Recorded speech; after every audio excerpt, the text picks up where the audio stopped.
Ini tahun di mana Roh Kudus mau upgrade Anda punya status, fungsinya sebagai mitranya. Tuhan ingin kita bertumbuh bersama-sama. Carilah orang yang available untuk sepakat dalam perkara benar dengan diri Anda. Tuhan akan mengirim kepadamu orang-orang yang tanpa wajah, tanpa nama untuk menguatkan Anda. Jawaban kadang-kadang muncul dari tempat tak terduga. Bangun teamwork aja dengan Roh Kudus dulu, lalu bangun tim-tim dalam kehidupan kita dan dalam takut akan Tuhan. Percayalah, breakthrough, terobosan itu akan terjadi bukan dari pedangmu. Tahun ini mari kita percepat diri. Quick to listen, cepat untuk mendengar, lambat untuk berkata-kata, cepat untuk taat, lambat. Atau bahkan kalau bisa jangan berbuat dosa. Satu dari kamu mengalahkan 1000 musuh itu quality, tapi Tuhan tidak berhenti di situ. 2 berlaksa-laksa. Kami mencetuskan bahwa supaya yang datang di sini bukan jadi jemaat akhirnya, tapi semua jadi murid-murid yang berbuah-buah lebat. Gereja Mawar Sharon sekali mengayunkan tombaknya, berdirilah 300 gereja. Mari kita bersatu. Mari kita akselerasi. Sampai 2030 300 gereja ini benar-benar terjadi.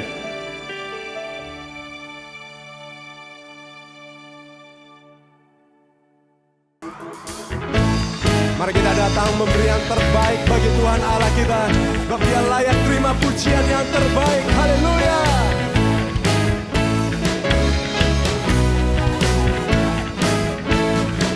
Come on, sing with me. Aku temukan kasih yang sejati tiada pernah berubah, hanya di dalam-Mu, Yesus Tuhanku. Kasih yang telah Kau beri, amin, lebih segala yang terbaik dalamku. Telah berkesudahan kekal selamanya. Come on, lift your hands and sing. Hidupku bawa kepadamu, hidupku sebagai persembahan. Terimalah pujian dari hatiku, hanyalah untukmu. Ku beri yang terbaik, hanyalah bagimu, hanya untukmu yang termulia. Berkenan bagimu, biar hidupku bersinar bagi kemuliaan dan keagungan-Mu Tuhan. Kebesaran-Mu di segalanya. Ku beri yang terbaik.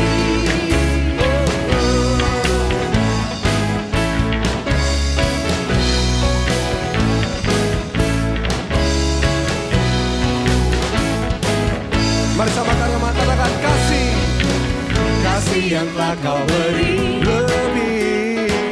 lebih segala yang terbaik dalamku. Tak berkesudahan kekal selamanya. Hidupku bawa kepadamu, hidupku sebagai persembahan. Terimalah pujian dari hatiku, hanya untukmu. One, two, three, go. Terbaik hanyalah bagimu, hanya untukmu.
terbaik.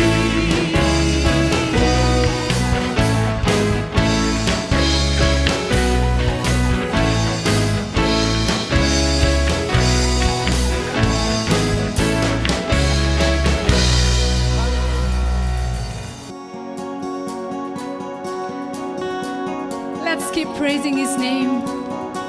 Sing it. Just like a tree that grows by the water, let the strong winds blow, I will not move. Just like a child secure in the love of a father, never letting go, I cling to you. In every situation, no room for fear and doubt. No matter what I'm facing, the song of my heart is ringing out. I stand on your promise, I will not be moved. Nothing can tear us apart. My faith won't be shaken, I'm anchored in you. In death and in life you remain the song of my heart. Oh, oh, oh, you're the song of my heart. Oh, oh, oh.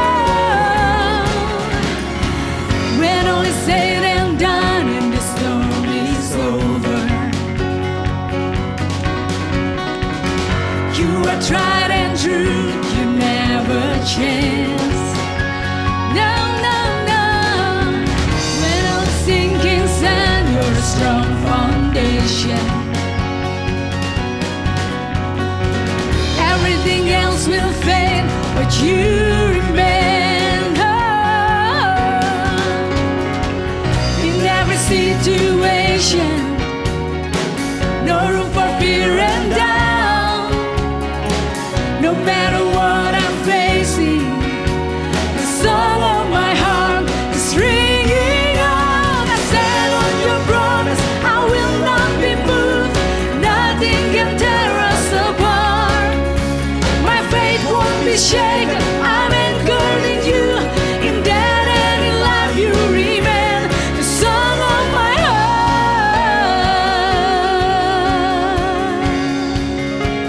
Ooh, yeah, yeah.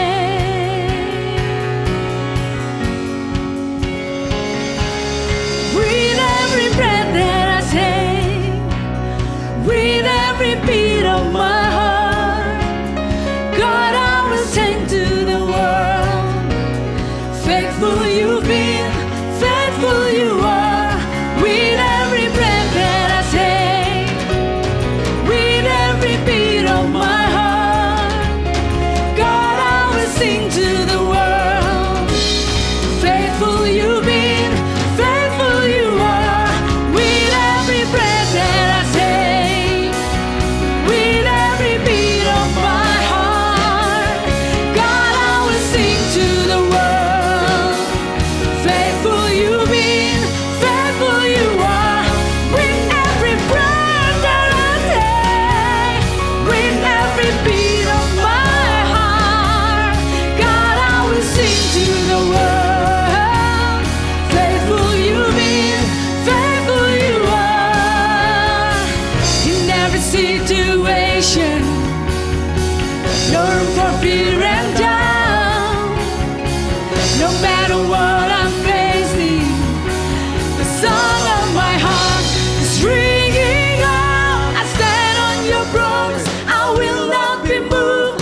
Nothing can tear us apart. My faith won't be shaken, I'm anchored in you. In death and in life you remain. I stand on your promise, I will not be moved. Nothing can tear us apart. My faith won't be shaken, I'm anchored in you. In death and in life you remain the song of my heart. Oh, oh, oh, you're the song of my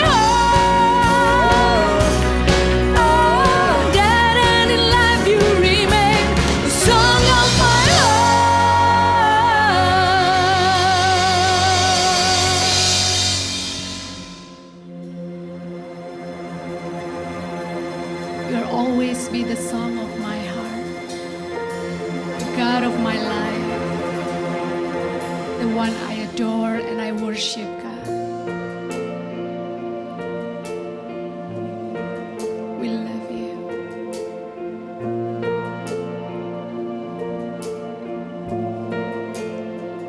Where would I run but to the throne of mercy? Where would I kneel but at His cross of grace? How great the love, how strong the hands that hold us. Beautiful, so beautiful.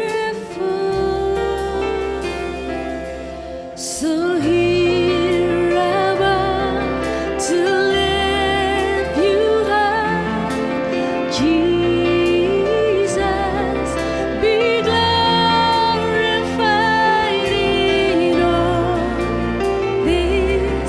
For all my life I am yours, forever yours.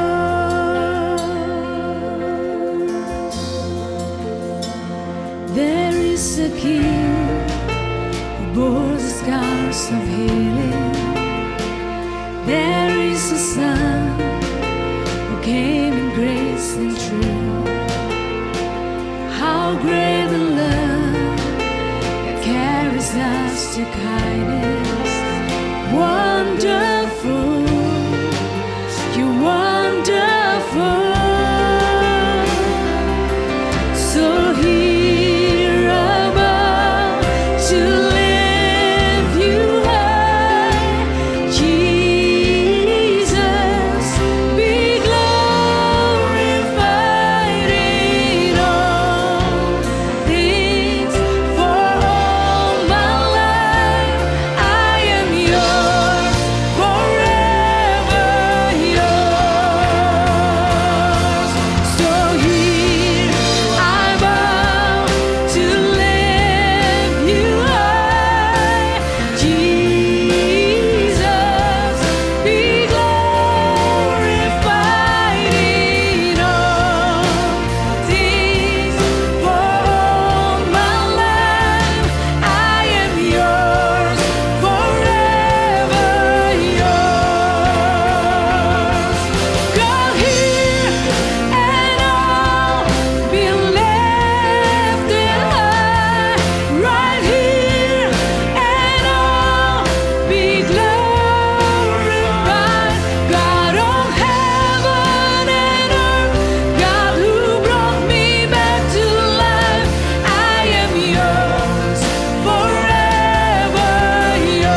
ashamed.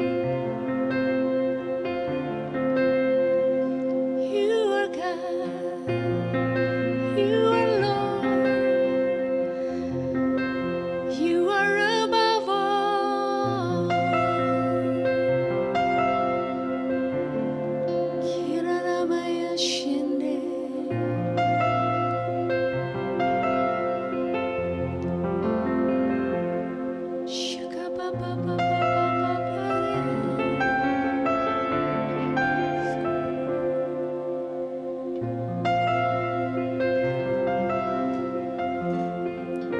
Fearless, fearless.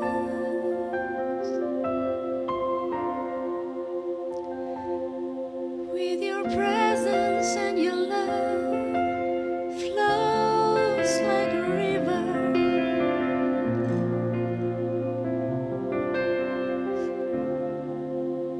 Fill us, Lord, fill us, Lord. In this place of worship, we bring our heart to you as a living sacrifice. We humble ourselves, humbly come to you. Oh,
Kami mengucap syukur Tuhan atas hadirat Tuhan.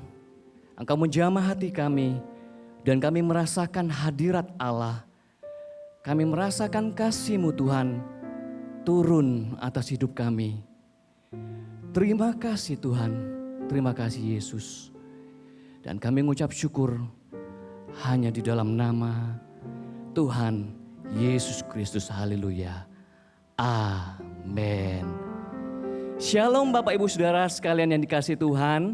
Saya sudah tidak sabar menyapa Anda di dalam hadirat Tuhan dan juga bersama-sama kembali beribadah secara online pada saat ini.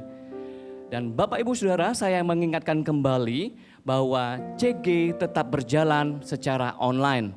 Saya mendorong Anda semuanya untuk tetap bergabung, tetap terkoneksi di dalam CG supaya kita dapat bertumbuh bersama-sama di dalam Tuhan. Dan bagi Anda yang rindu berjoin atau rindu untuk tergabung di dalam CG, Anda dapat menghubungi kontak person yang ada di layar Anda. Dan selanjutnya Bapak Ibu Saudara, minggu depan adalah minggu persepuluhan. Mari kita persiapkan hati kita untuk mengembalikan 1/10 dari apa yang Tuhan sudah berikan di dalam kehidupan kita. Dan selanjutnya inilah saatnya kita memberikan persembahan. Bagi Anda yang ingin memberikannya, Anda dapat mentransfer kepada nomor rekening yang tertera di layar Anda. Dan inilah saatnya kita memberikan persembahan. Saya akan pimpin di dalam doa. Bapa di surga, kami mengucap syukur Tuhan siang hari ini. Kami mengecap semua kebaikan Tuhan dalam kehidupan kami.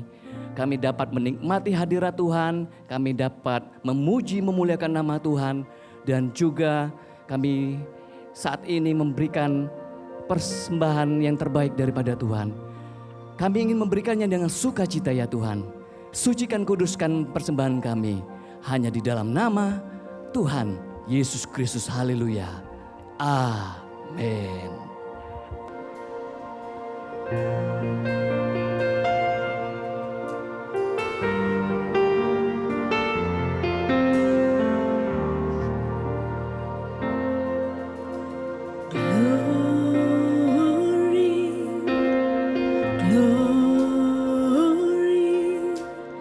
Glory to the Lamb. Glory, glory, glory to the Lamb. For you are glorious and worthy to be praised. The Lamb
to you we lift our voice in praise, the Lamb upon the throne. For you are glorious and worthy to be praised, the Lamb upon the throne. And unto you we lift our voice in praise, the Lamb upon the throne. For you are glorious and worthy to be praised, the Lamb upon the throne. And unto you we lift our voice in praise, the Lamb upon the throne. For you are glorious and worthy to be praised, the Lamb upon the throne. And unto you we lift our voice in praise, the Lamb upon the throne, the Lamb upon the throne,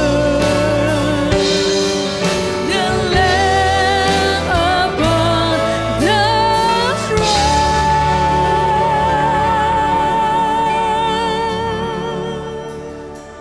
Yara makashona ni arala hataka sikiti arala matahara mayuta shikala.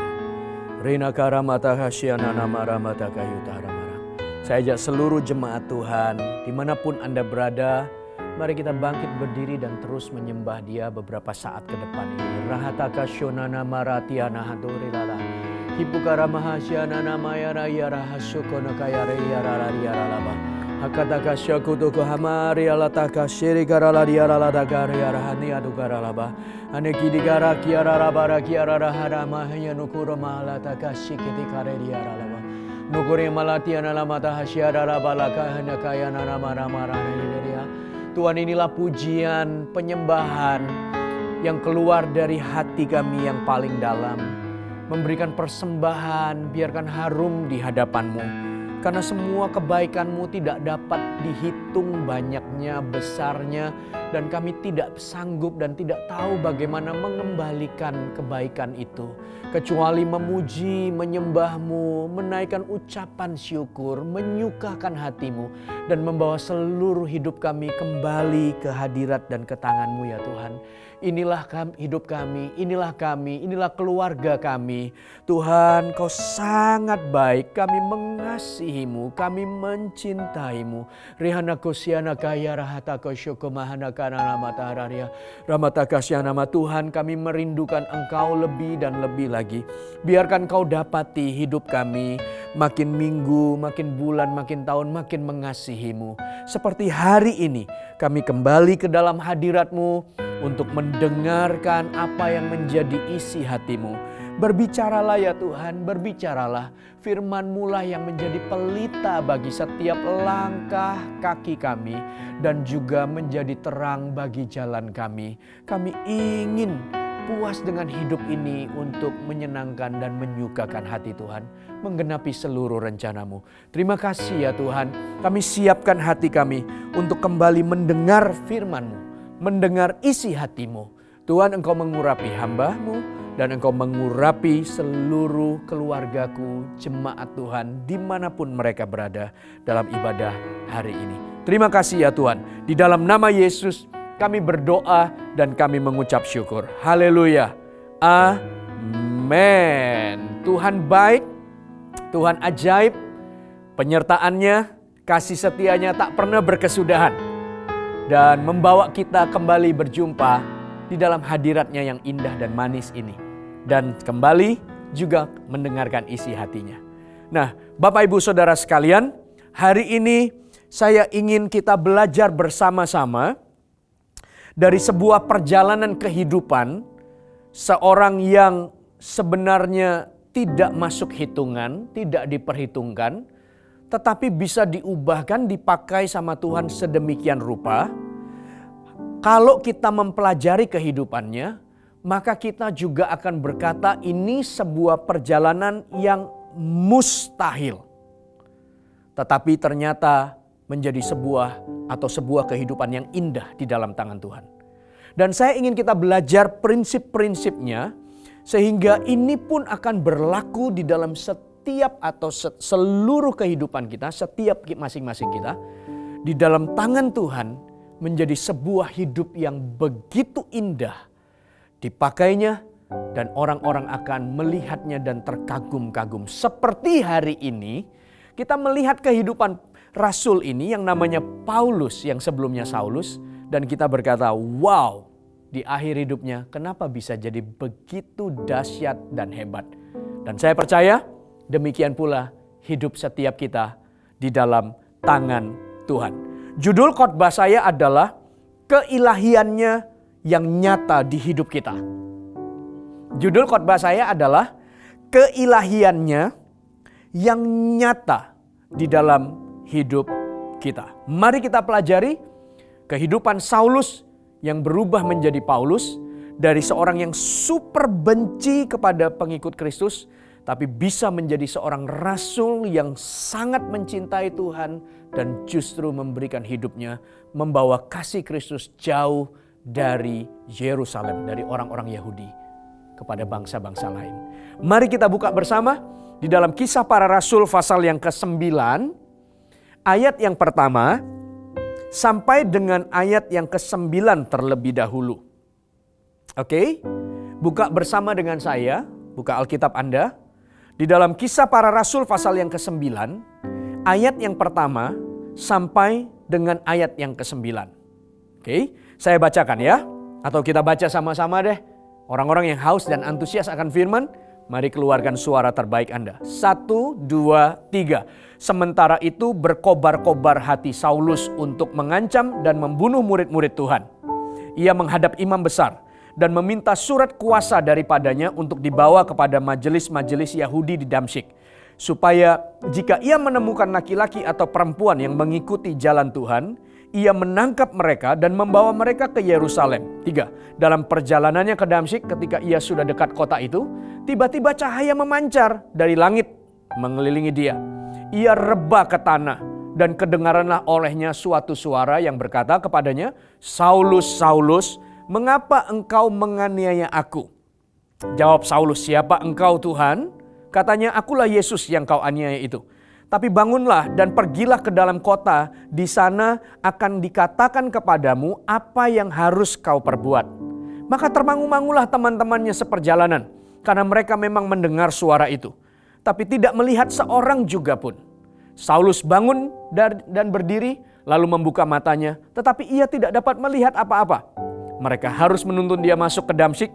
3 hari lamanya ia tidak dapat melihat, dan 3 hari lamanya ia tidak makan dan minum.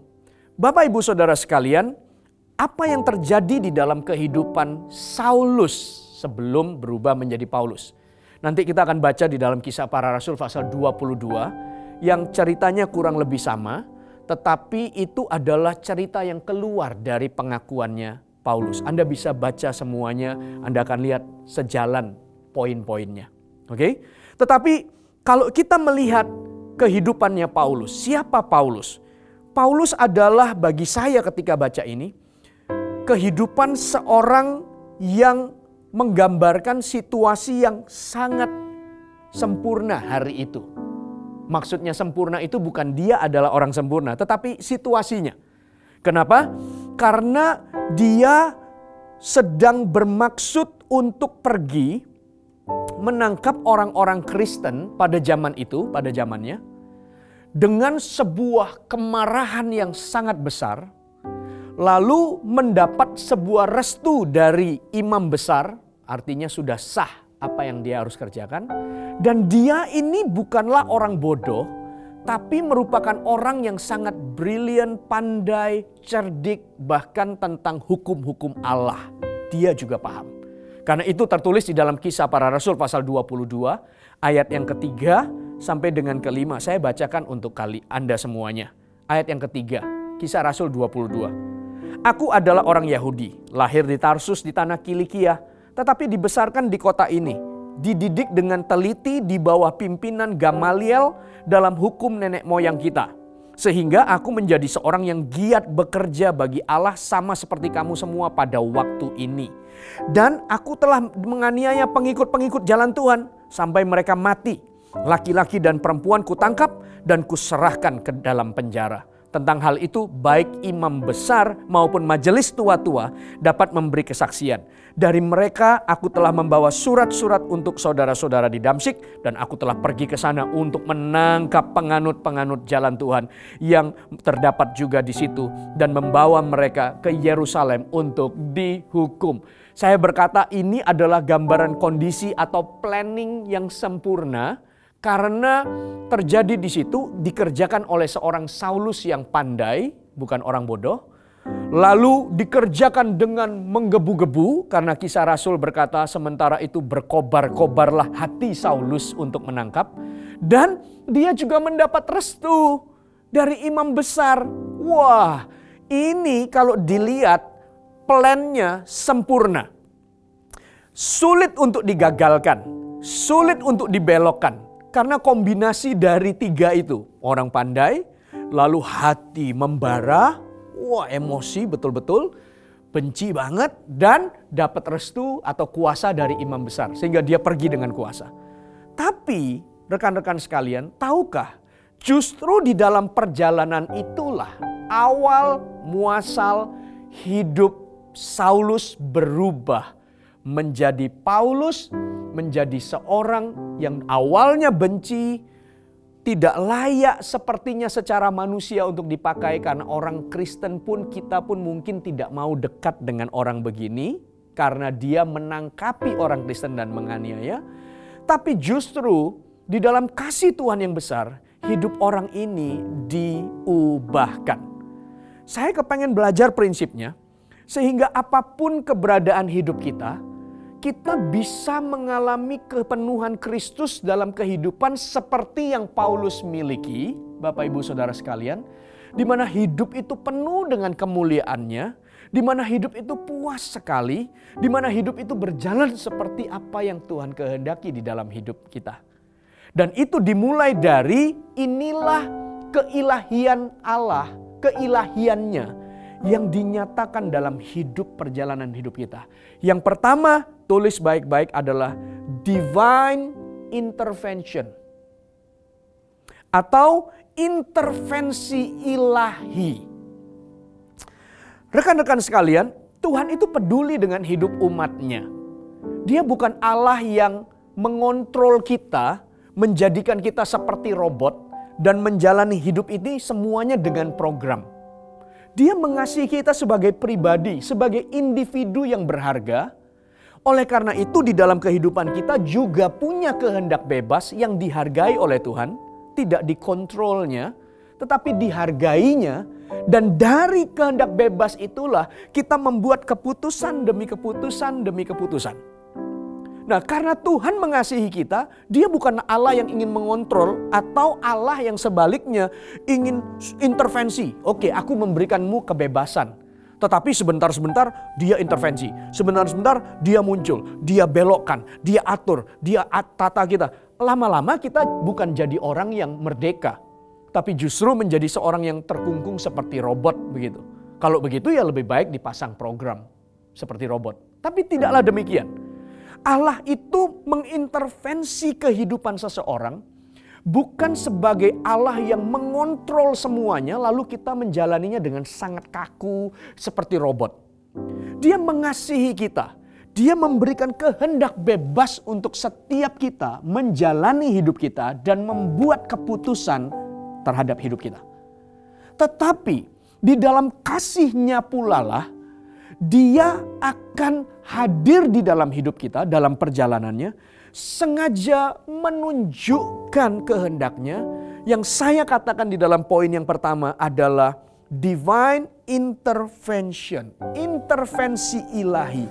Yang oleh karena intervensi ilahi itu, hidupnya Saulus akhirnya berbalik dan berubah, bukan menyelesaikan apa yang menjadi rancangannya atau semua yang ada emosi di dalamnya, semua planning yang dia sudah sediakan, tapi justru berbalik, saya bisa katakan 180 derajat dari arah yang ke sana, membenci dan menangkap kehidupan orang-orang Kristen pada zaman itu, berubah 180 derajat justru menjadi seorang yang percaya, cinta Tuhan, dipakai sama Tuhan, memenangkan dan membawa orang kembali kepada Kristus Yesus. Wow, ini adalah intervensi ilahi karena Dia mengasihi. Demikian juga sebenarnya di dalam kehidupan kita. Kita bebas dengan keputusan kita. Tapi ketahuilah Allah itu mengasihi kita dan Dia akan menyatakan keilahiannya melalui intervensi di dalam rancangan-rancangan atau langkah kaki yang kita buat atau kita putuskan dalam hidup ini. Nah, lalu lihat di dalam ayat 8 dan ayat yang ke-9. Di situ dikatakan ketika Allah muncul dalam kehidupannya Saulus dalam bentuk cahaya, lalu Tuhan berbicara, apa yang terjadi? Alkitab berkata, Saulus bangun dan berdiri, lalu membuka matanya, tapi ia tidak dapat melihat apa-apa. Mereka harus menuntun dia masuk ke Damsyik. 3 hari lamanya ia tidak dapat melihat dan 3 hari lamanya ia tidak makan dan tidak minum. Oh, ternyata ketika intervensi Allah terjadi dalam kehidupannya Saulus, ada sesuatu efek yang dialami oleh Paulus. Dikatakan di sini dia menjadi tidak bisa melihat atau buta, dan selama 3 hari Tuhan izinkan dia juga tidak ada nafsu makan, tidak bisa minum, sehingga dikatakan di situ 3 hari dia buta, 3 hari dia tidak makan dan juga tidak minum. Saya pikir intervensi Allah tidaklah selalu bentuknya demikian. Oh, kalau Tuhan intervensi lalu kita nggak bisa lihat. Bukan. Tapi lewat peristiwa kehidupannya Saulus, Tuhan memberikan sebuah contoh dan berbicara dalam hidup kita. Ketika Paulus diintervensi sama Tuhan, tiba-tiba dia nggak bisa lihat dan dia tidak makan dan tidak minum. Apa yang Tuhan ingin katakan? Tuhan ingin sampaikan bahwa Paulus betul-betul dibawa dalam sebuah kondisi yang lemah, sehingga dari situasi itu dia menyerah total kepada intervensi Tuhan. Dia bukan hanya menyerah total, dia tidak bisa mengandalkan kekuatannya atau strateginya lagi. Bayangkan seorang kepala pasukan yang hebat, yang gagah, yang berani, pergi dengan segala kuasa yang dia punya, tiba-tiba dia nggak bisa lihat. Lalu kemana mau pergi? Bahkan berdiri dan jalan pun dia harus dituntun. Dia tidak bisa lagi mengandalkan plannya, tidak bisa lagi mengandalkan kegagahannya, tidak lagi mengandalkan kekuatannya, kepandaiannya, nggak bisa. Dia saja tidak bisa membawa dirinya, menuntun dirinya jalan kemana saja dia juga tidak tahu. Dan bagaimana ketika, ketika semua pasukannya yang pergi ke arah yang ditunjuk oleh Paulus atau keputusan yang dibuat oleh Saulus, tiba-tiba semua mengikuti seorang pemimpin yang buta, yang tidak bisa melihat. Tentu semua pasukannya akan bingung, terus mau kemana? Saulus tidak bisa pimpin dirinya sendiri, lalu dia mau tuntun kita, terus gimana? Gitu. So ini keadaan yang benar-benar membawa Saulus untuk ada dalam situasi yang benar-benar berserah, gak bisa melihat, tidak makan dan minum, lemahlah secara fisiknya. Bapak, Ibu, Saudara sekalian, apa yang Tuhan ingin katakan dalam keilahian yang dinyatakan dalam hidup kita bagian yang pertama ini, poin yang pertama ini. Ketika Dia mengintervensi kehidupan kita, bukan karena Dia mau mengatur dan mengekang kita, tapi Dia ingin membawa langkah kaki kita masuk ke dalam rencana yang sempurna bagi hidup kita. Yang terbaik yang Dia sudah sediakan. Tetapi yang diperlukan dari respon kita adalah sebuah hati yang berserah penuh kepada Tuhan. Tidak mengandalkan kekuatan kita atau plan kita.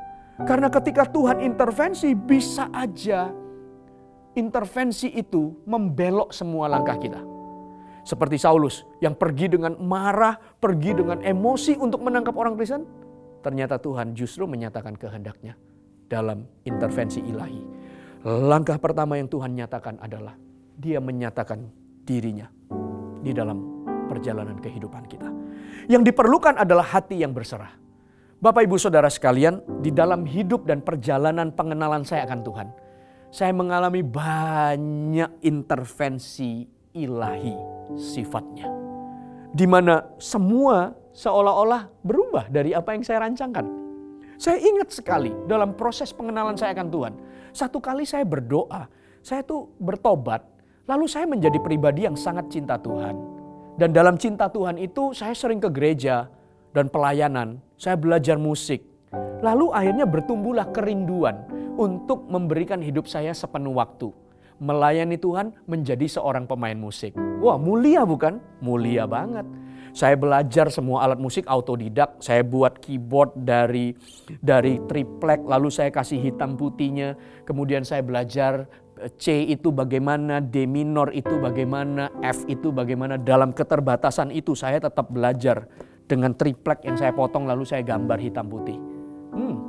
Saya belajar drum, lalu untuk meringankan tangan saya nggak bisa les atau bayar untuk les. Lalu saya buat satu botol minuman, saya isi pasir, saya tutup, lalu saya putar-putarkan pergelangan saya dengan pemikiran akan meringankan karena ini berat. Lalu nanti kalau pegang stick semuanya jadi ringan. Betulan, saudara. Saya kerjakan itu. Dan waktu saya waktu saya mau selesai SMA, melanjutkan kuliah, saya tulis surat ke semua duta besar yang memiliki perwakilan di Indonesia, negara-negara yang berbahasa Inggris. Tujuannya saya mau kuliah musik, saya mau cari beasiswa untuk sekolah musik. Saya nggak mau ada di Indonesia untuk sekolah musik sana. Menurut saya prospeknya di luar tentu jauh lebih menjanjikan. Lalu saya tulis surat, saya dapat balasan banyak. Sampai satu waktu saya dapat tawaran, Bapak Ibu Saudara.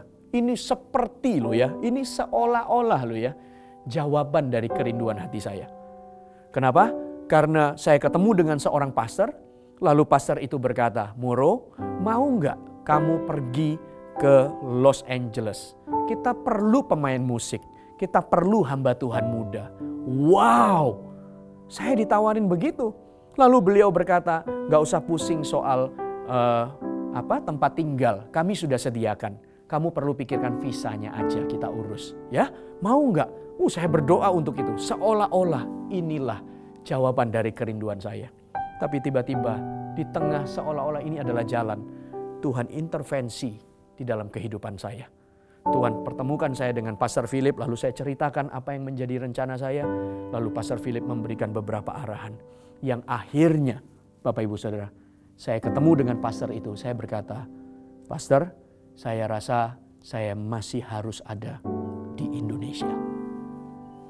Dan akhirnya saya merintis gereja. Dan saya pikir saya akan membangun gereja itu sampai besar. Lalu tahun yang kelima, Tuhan kembali intervensi hidup saya. Tuhan kirim saya pergi ke Medan yang tidak dalam rencana saya. Karena saya tidak mau kembali ke Sumatera awalnya. Saya sudah betah di Jawa.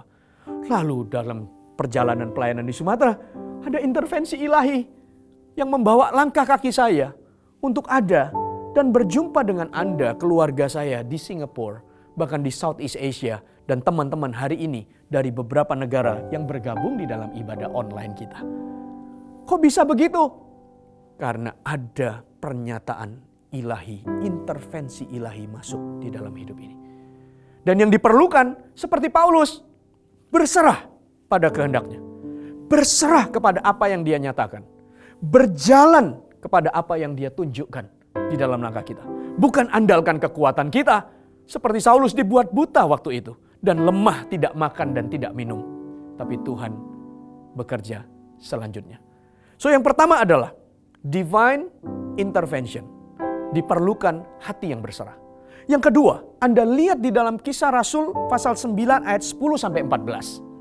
Oke, buka bersama dengan saya. Kisah Rasul pasal 9 ayat 10 sampai 14, ayat selanjutnya. Ya, kita baca ya. Di Damsyik ada seorang murid Tuhan bernama Ananias. Firman Tuhan kepadanya dalam satu penglihatan. Ananias, jawabnya, ini aku Tuhan.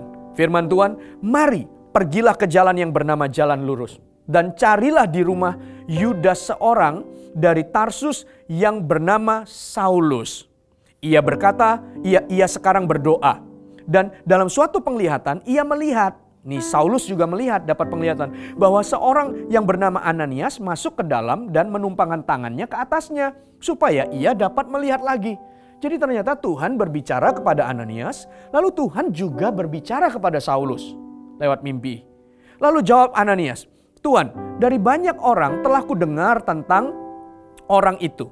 Betapa banyaknya kejahatan yang dilakukannya terhadap orang-orang kudus-Mu di Yerusalem. 14. Dan ia datang kemari dengan kuasa penuh dan imam-imam dari imam-imam kepala untuk menangkap semua orang yang memanggil nama-Mu. Bentuk pernyataan ilahi yang kedua di dalam perjalanan hidup kita adalah, dengarkan, divine connection. Divine connection, koneksi ilahi. Tuhan menyatakan dirinya dalam kehidupan Saulus, intervention, Tetapi Tuhan juga mengkonekkan Saulus dengan Ananias. Sebaliknya, Tuhan mengonekkan Ananias dan Saulus. Nah, perhatikan baik-baik. Tuhan yang buat Saulus kan dengan cahaya, lalu Saulus jadi tidak bisa melihat. Pertanyaan saya, Tuhan kan bisa buat Saulus melihat lagi langsung setelah itu. Tapi kenyataannya, untuk dia melihat, Tuhan harus kirim Ananias menumpangkan tangan. Ayo. Kan gak usah kirim Ananias, Tuhan bisa sembuhkan. Tapi kenapa Tuhan harus kirim Ananias untuk berjumpa dengan Saulus?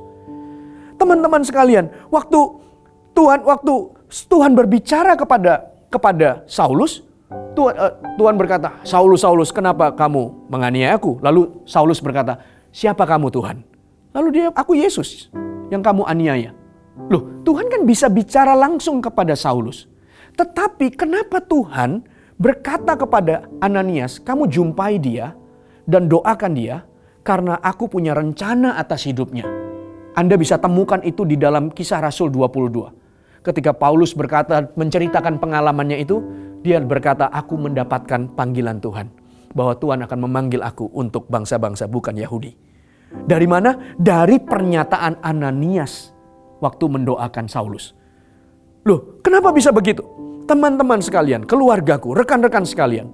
Ketika Allah menyatakan keilahiannya di dalam hidup kita, Dia juga bukan hanya mengintervensi hidup kita, tetapi Dia juga mengkonekkan, menemukan kita, menjodohkan, mempertemukan satu orang dengan orang yang lain. Karena di dalam rencana Tuhan di dalam hidup kita, kita tidak mengerjakannya seorang diri.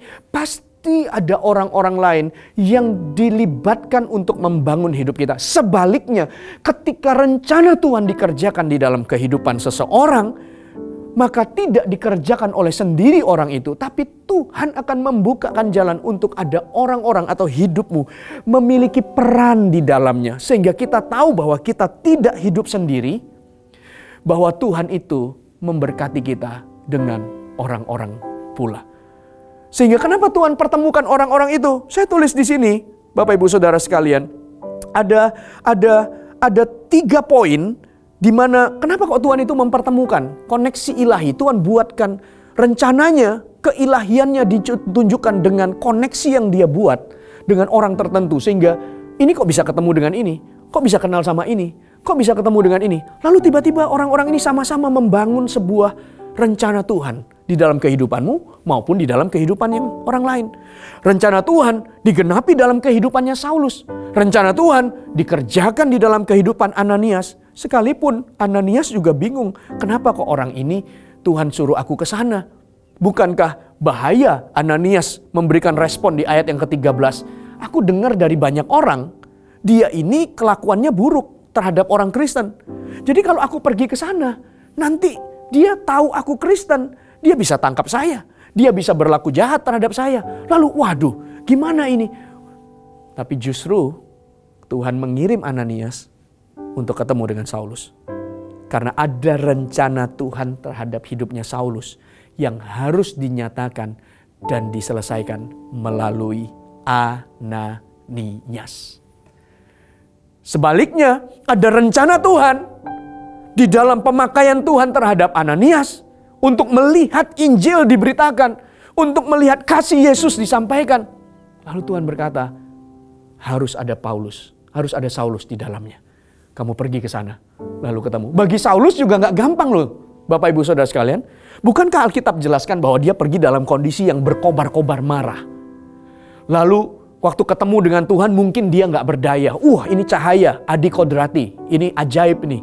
Ada Tuhan yang menyatakan dirinya. Tapi waktu dia ketemu dengan Ananias, bukankah dia benci dengan orang pengikut Kristus? Bukankah dia berkobar-kobar hatinya untuk menangkap? Tapi Tuhan mau sadarkan Saulus bahwa di dalam rencana Tuhan, Tuhan menyatakan kehadirannya, Tuhan menyatakan rencananya melalui koneksi yang dia buat. Kenapa demikian? Supaya semua kita mengerti bahwa kehadiran orang itu juga adalah berkat besar dalam perjalanan hidup kita. Kehadiran orang, salah satu berkat yang nyata yang Tuhan tunjukkan di dalam hidup kita adalah mengirimkan orang-orang. Memberikan, makanya firman Tuhan berkata begini ya, barang siapa yang oleh karena namaku meninggalkan ladangnya, meninggalkan saudaranya, meninggalkan keluarganya dan sebagainya, dia akan memperoleh 30 kali ganda. Artinya dia akan mendapatkan keluarga-keluarga yang baru. Dia akan mendapatkan orang-orang yang akan berdiri di sampingnya dengan penuh kasih. Karena berkat besar Tuhan, salah satunya adalah dengan mengirimkan orang-orang. Loh, saya hari ini ketika Tuhan intervensi hidup saya, kemudian membawa saya pergi dari Salatiga, lalu pergi ke Medan, lalu pergi ke Singapura. Lalu Anda tanya, Pastor Moro, apakah Pastor Moro diberkati? Yes, saya diberkati. Lalu apa ukurannya? Saya bisa ceritakan bagaimana saya merasa diberkati Tuhan. Karena kemanapun saya pergi, selalu Tuhan kirimkan orang-orang yang menjadi rekan, yang menjadi keluarga. Baik orang-orang ini menolong saya, atau orang-orang ini membentuk dan mendewasakan saya, atau orang-orang ini dikirim menjadi satu tim dengan saya. Seperti Anda hari ini ada bersama dengan saya. Banyak dari Anda bukan? Yang bersama-sama mengerjakan, Anda adalah berkat besar di dalam kehidupan saya. Sebaliknya, Anda juga bisa melihat ternyata ada banyak orang yang Tuhan kirimkan. Karena itu berkat besar. Itu adalah keilahian Allah yang dinyatakan dalam hidup kita. Dengan membukakan connection. Koneksi ilahi. Divine connection. Kenapa kok Tuhan kirim orang di dalam perjalanan hidup kita? Karena Tuhan mau pakai semua orang. Bukan hanya kita. Seperti yang tadi saya katakan. Di dalam rancangan Tuhan atas hidup saya, ada ruang untuk orang-orang tertentu melengkapinya. Termasuk hidup orang itu. Ada ruang bagi orang yang lain. Dan dari situ kita tidak boleh meremehkan satu dari antara orang-orang itu. Satu pun di antara orang tidak boleh diremehkan. Karena bahkan Paulus waktu ketemu dengan Ananias, bagi Paulus Ananias ini musuhnya. Karena dia pengikut Kristus. Tapi justru Tuhan kirim orang ini untuk melengkapi perjalanan Paulus. Untuk menyatakan keilahian Tuhan itu nyata dalam hidup Paulus. Dengan dikirimkan. Bagi Ananias, Saulus ini musuh. Karena nangkepi orang Kristen. Tuhan tunjukkan. Tidak boleh remehkan siapapun. Tidak boleh memandang rendah orang-orang tertentu. Kalau kita bisa memandang rendah orang tertentu, ukuran yang sama akan diukurkan ke hidup kita. Kita akan menjadi orang yang minder dalam kelompok orang-orang tertentu. Kenapa? Kalau kita bisa menilai orang itu rendah, kita bisa menilai orang yang tinggi. Dan waktu kita menilai orang itu tinggi, lalu kita lihat diri kita bisa minder. Sisi yang satu kita bisa sok, sisi yang satu kita bisa minder. Alkitab mengajarkan kasihilah sesamamu manusia. Jangan remehkan satu dengan yang lain sehingga kemanapun kamu pergi, kamu mulia dan kamu tidak merendahkan atau menyombongkan dirimu. Mengerti ya Bapak Ibu Saudara sekalian? Dan Tuhan sengaja kirimkan orang itu. Dan akhirnya teman-teman sekalian, yang diperlukan dalam situasi ini ketika Tuhan menyatakan koneksi-koneksi ilahi yang dibuka di dalam hidup ini. Katakanlah ya, apalah ya, baik itu dalam pelayanan, menggenapi visi, apakah itu dalam bisnis dan karir kita, pasti ada orang-orang yang Tuhan kirimkan. Connect. Tiba-tiba bisa sambung, lalu kemudian tiba-tiba bisa rasa dekat dengan orang ini, lalu pertolongan terjadi, buka jalan diberikan. Wow, kita semua terkagum-kagum. Bukankah ini Tuhan? Yes, Tuhan menyatakan keilahiannya. Melalui apa? Divine connection. Nah, yang diperlukan dalam situasi ini, kalau tadi ketika Allah intervensi, yang diperlukan adalah hati yang berserah. Yang kedua, hati yang diperbesar oleh Tuhan. Hati yang diperlebar untuk menerima bukan hanya rencananya, tapi untuk menerima orang-orang yang akan ditambahkan untuk membangun hidup kita, mengerjakan rencananya sampai selesai di dalam hidup ini. Makanya di dalam kehidupannya Paulus kan, di dalam kehidupannya Saulus, lalu terima Ananias, itu orang yang pertama yang dia benci, yang dia mau bunuh, yang dia mau tangkap, tapi menjadi penolongnya. Setelah itu Anda ketemu dia berjumpa dengan Barnabas, ada Priscilla, Aquila, ada Timotius, ada Titus, ada Epaphroditus, ada banyak sekali, ada Febe, ada Lydia, dan itu ditulis di dalam kitab Roma pasal 16. Ada banyak nama. Pada poin ini yang diperlukan adalah izinkan Tuhan melebarkan hatimu. Izinkan Tuhan memperbesar hatimu untuk melihat orang-orang yang berbeda, bahkan sepertinya musuh. Tapi ternyata diizinkan Tuhan untuk membangun kehidupanmu. Saya percaya kok, bahkan juga semua pemakaian Tuhan yang ada hari ini bagi regional kita atau pelayanan yang kita bangun, kan juga ada banyak orang di dalamnya. Dan dengan berbagai macam kelompok usia, background, latar belakang, pendidikan, budaya, suku di dalamnya, atau bangsa sekalipun. Tapi lihatlah kehadiran Allah dengan membukakan jalan terkonek. Gitu.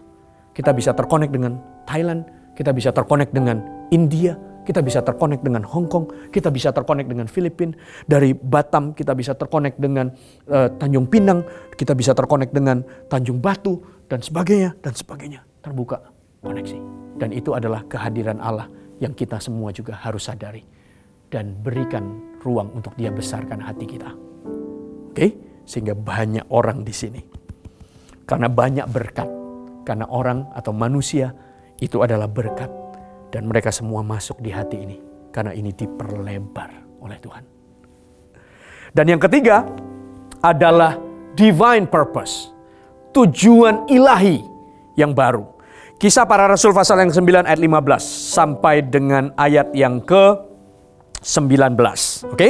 Kisah Para Rasul pasal yang ke-9 ayat 15. Tetapi firman Tuhan kepadanya, pergilah, sebab orang ini adalah alat pilihan bagiku untuk memberitakan namaku kepada bangsa-bangsa lain serta raja-raja dan orang-orang Israel. Jadi Tuhan bicarakan rencananya Tuhan atas Paulus melalui Ananias. Oke? Ada koneksi-koneksi ilahi yang dibuka, akhirnya engkau menemukan yang namanya divine purpose. Tujuan ilahi di dalam hidupmu. 16. Aku sendiri akan menunjukkan kepadanya betapa banyak penderitaan yang harus ia tanggung oleh karena namaku. 17. Lalu pergilah Ananias ke situ dan masuk ke rumah itu. Lalu menumpangkan tangannya ke atas Saulus. Katanya, Saulus saudaraku, Tuhan Yesus yang telah menampakkan diri kepadamu di jalan yang engkau lalui telah menyuruh aku kepadamu supaya engkau dapat melihat lagi dan penuh dengan Roh Kudus. Dan seketika itu juga seolah-olah selaput gugur dari matanya sehingga ia dapat melihat lagi. Ia bangun lalu dibaptis. 19. Dan setelah ia makan pulihlah kekuatannya.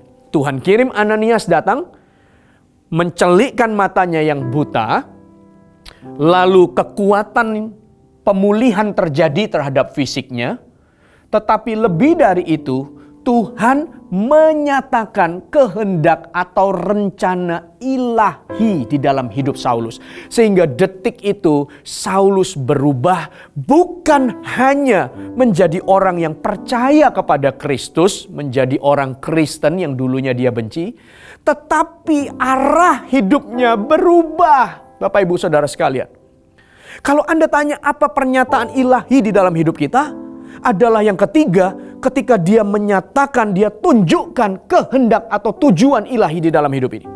Sehingga apa yang kita kerjakan, apa yang kita bangun, apa yang kita mau capai, bukan lagi hanya apa yang kita ingini atau egonya kita, atau bahkan kayak Saulus itu adalah amarahnya.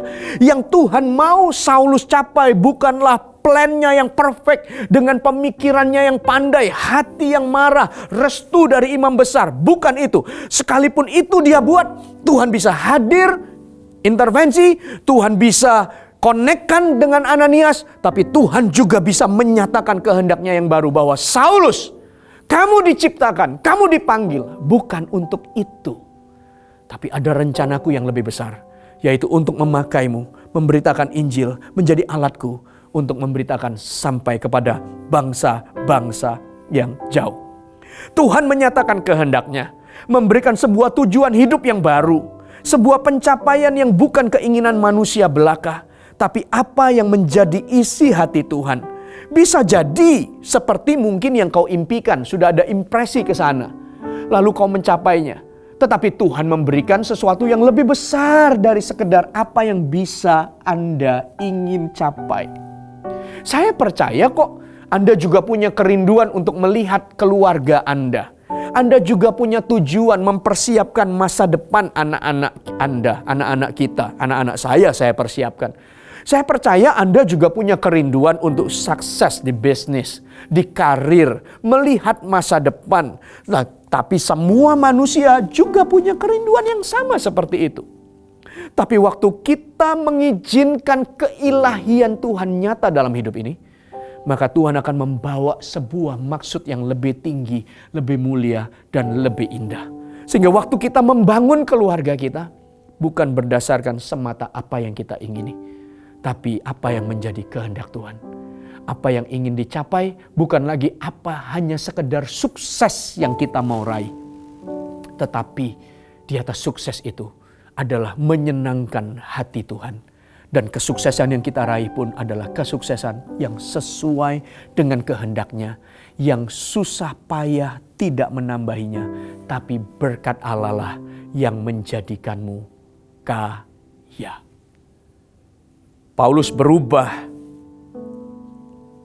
dan di dalam intervensi, di dalam pernyataan keilahian yang poin yang ketiga ini, di mana Tuhan menyatakan tujuan ilahi, yang diperlukan dari hati kita adalah percaya. Karena tidak ada alasan yang lain.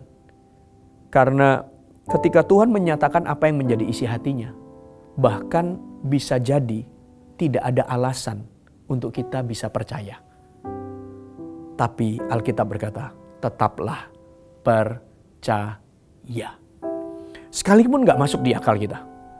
Sekalipun sesuatu yang sulit. Atau bahkan mungkin rasanya tak sanggup, tak mampu. Bahkan ketika manusia menilainya sesuatu yang mustahil lah. Gitu. Tapi kalau itu Tuhan nyatakan di dalam hidup kita, percaya. Yang tadi pertama hati berserah. Dan yang kedua hati diperlebar. Dan yang ketiga hati percaya. Dan Paulus berubah loh. Kalau dilihat tentu apa yang menjadi ujung karirnya Paulus adalah pembesar di negara. Karena dia dapat jabatan. Dia pemimpin yang sukses. Menangkapi orang Kristen. Dan karirnya menanjak. Dan dia mungkin ada di puncak pimpinan pada waktu itu. Baik itu di batalion tentara atau di pemerintahan. Dia menjadi orang hebat, tapi berubah hidupnya. Berubah hidupnya. Dia menjadi seorang yang menggenapi kehendak Allah, dan dia puas dengan itu. Dan apa yang menarik dari ini? Anda lihat, semua kita kan mau hidup bahagia, sukacita.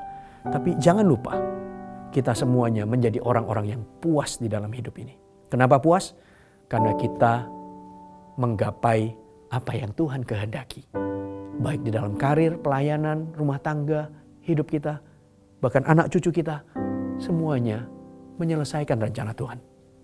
Dan ini ayat menjadi ayat penutup apa yang Paulus tulis. Dan dari sini Anda semuanya tahu betapa sukacitanya dia menjalani hidupnya bukan dengan tujuannya yang lama, tapi dengan divine purpose, tujuan ilahi yang di-reveal, yang dinyatakan di dalam perjalanan hidupnya. Yaitu Filipi pasal yang ketiga, ayat yang ke-8 sampai dengan ayat yang ke-16. Mari kita baca sama-sama. Dengan ini kita selesai, kita akan tutup Alkitab kita. Mari kita baca ya, dengan antusias, dengan hati yang percaya untuk semua rencana Tuhan di dalam hidup ini. Ayat yang ke-8 mulai, mari kita baca. 1, 2, 3. Malahan segala sesuatu kuanggap rugi karena pengenalan akan Kristus Yesus Tuhanku lebih mulia dari semuanya. Oleh karena dialah aku telah melepaskan semuanya itu dan menganggapnya sampah supaya memperoleh Kristus. Ku tanggalkan semuanya, apa yang ku mau capai, apa yang aku mau raih waktu aku ada di dalam jalanku. Semuanya sampah, semuanya rugi, cuma karena pengenalan Kristus. Begitu puas dan menyenangkan. 9. Dan berada dalam Dia bukan dengan kebenaranku sendiri karena mentaati hukum Taurat, melainkan dengan kebenaran karena kepercayaan kepada Kristus, yaitu kebenaran yang Allah anugerahkan berdasarkan kepercayaan. Ayat 10. Yang ku kehendaki ialah mengenal Dia dan kuasa kebangkitannya dan persekutuan dalam penderitaannya, di mana aku menjadi serupa dengan Dia di dalam kematiannya, supaya aku akhirnya beroleh kebangkitan di antara orang mati. Kerinduannya berubah.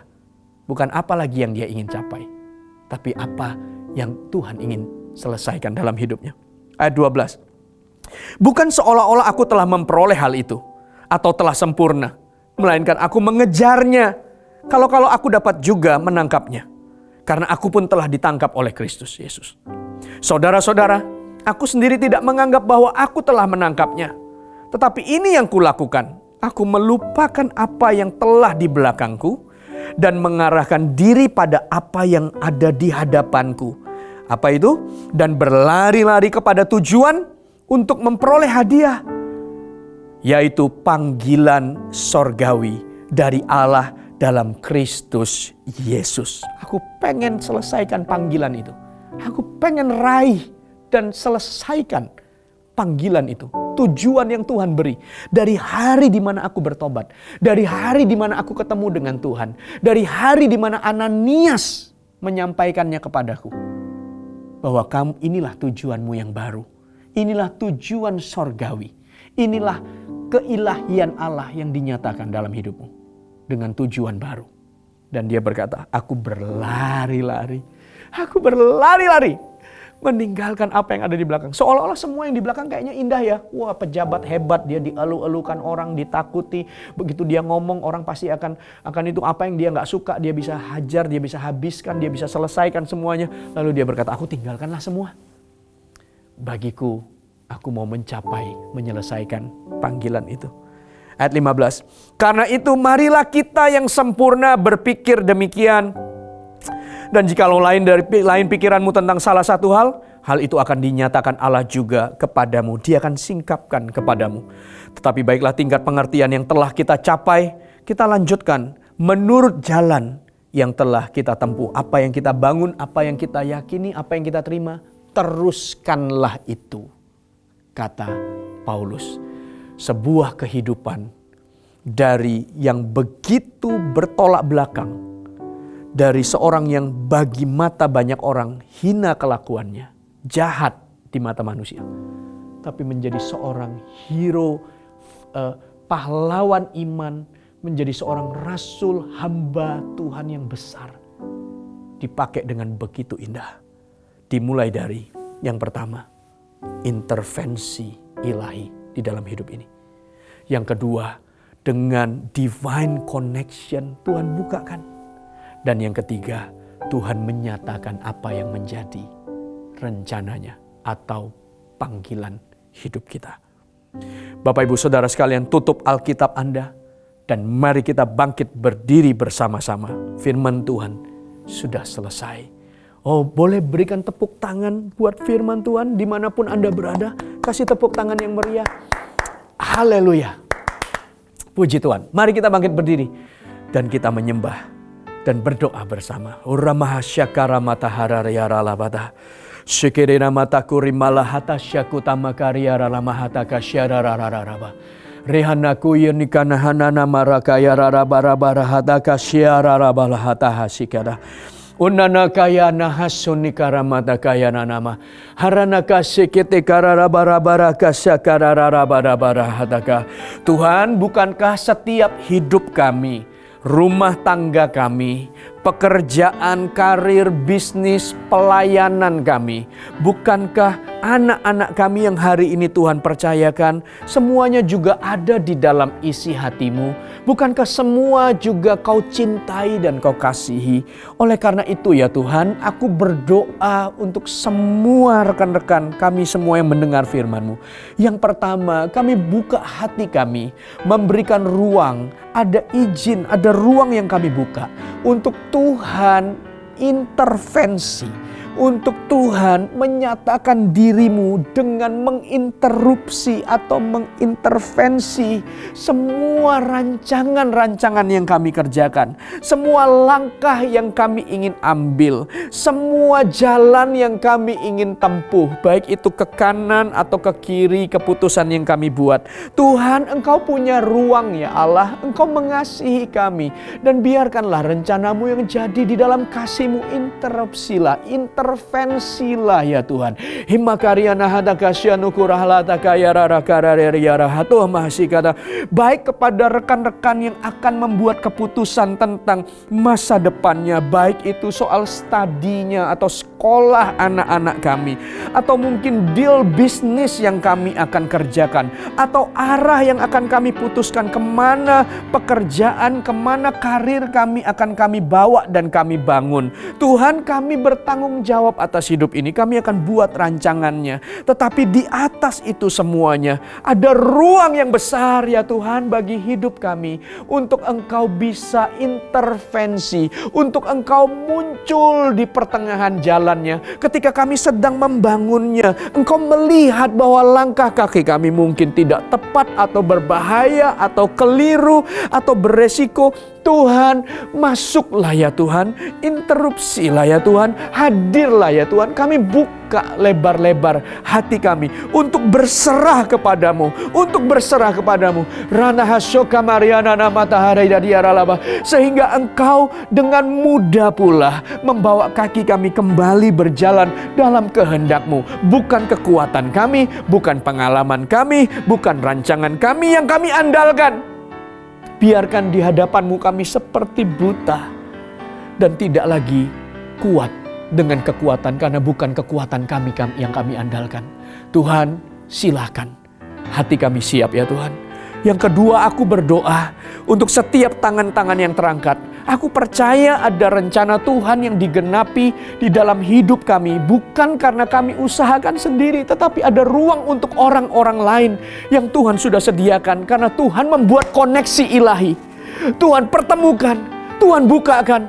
Bahkan perhatikan teman-teman sekalian, bahkan ada orang-orang yang Anda abaikan atau Anda tidak perhitungkan. Sebenarnya itu adalah orang yang dikirim oleh Tuhan untuk terkonek dengan Anda, sehingga ada sesuatu yang baik yang Tuhan ingin nyatakan. Seperti Tuhan Saulus diberikan Ananias, sebaliknya Ananias diberikan Saulus. Mereka juga adalah orang-orang yang berseberangan, bukan?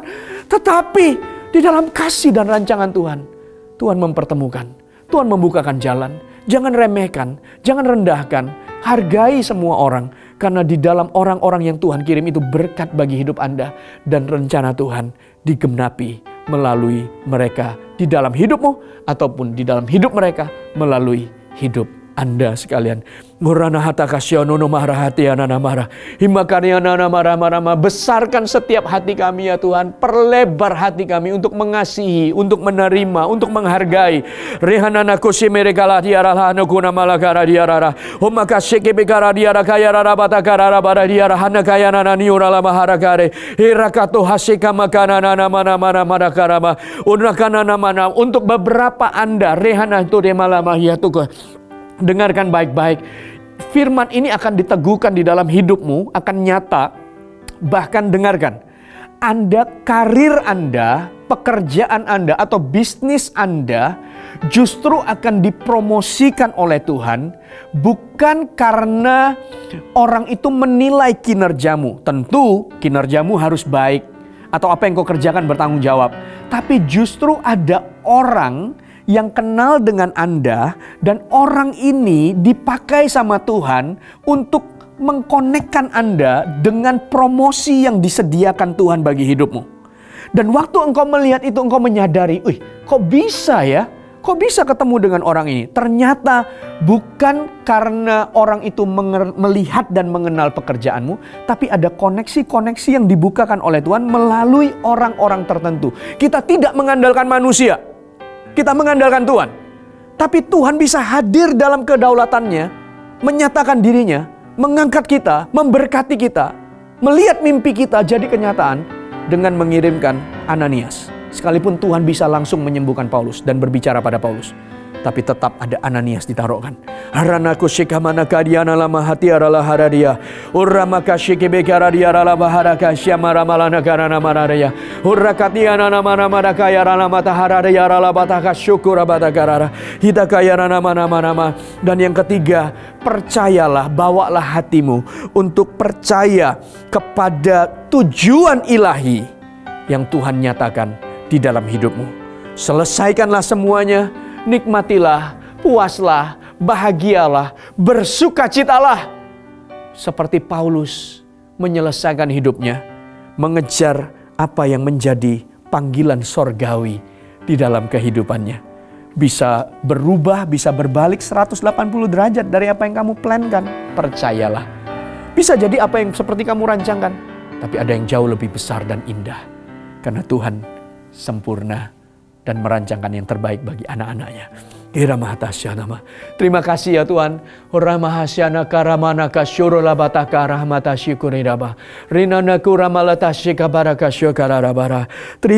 ya Tuhan buat firman-Mu. Engkau terus berbicara kepada umat-Mu.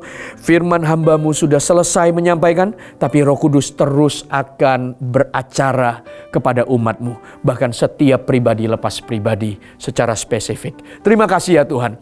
Bapak Ibu Saudara sekalian, mari angkat kedua tangan kita untuk menerima berkat di dalam akhir ibadah kita hari ini.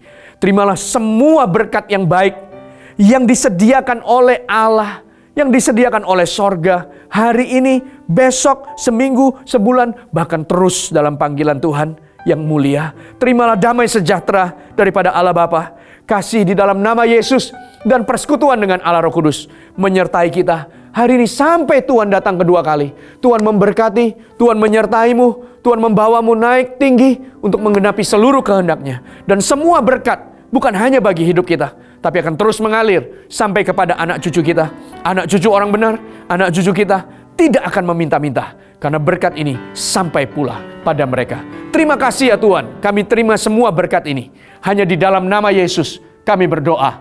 Haleluya, sama-sama katakan amin. Tuhan berkati Anda semuanya. God bless you.